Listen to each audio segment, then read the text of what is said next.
بسم الله الرحمن الرحيم. شوفوا يا اخوان شو بيعملوا الجواسيس معانا.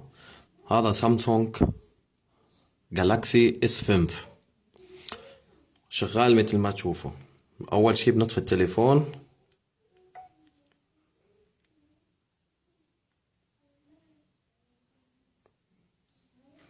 وبنفتح التليفون وبنطول البطارية. هاي البطارية بعدها تليفون جديد. هذا بأغلبية التليفونات السامسونج والايفون.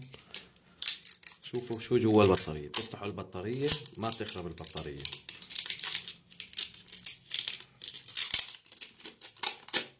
شايفين شو هاي السودا بتفتحوها. جهاز تنصت مع جي بي اس بيسمعوا كل اشي بتحكوه. شوفوا هي السماعة مع جهاز الجي بي اس.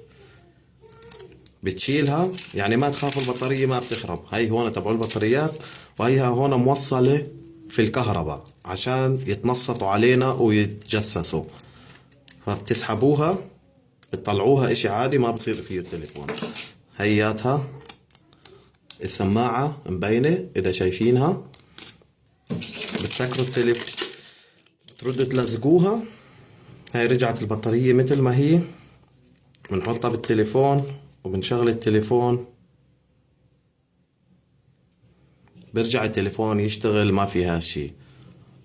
رجاء نشر هذا الفيديو عشان الكل يعرف كيف بتنصتوا علينا. وشكري لكم كتير ومع السلامة.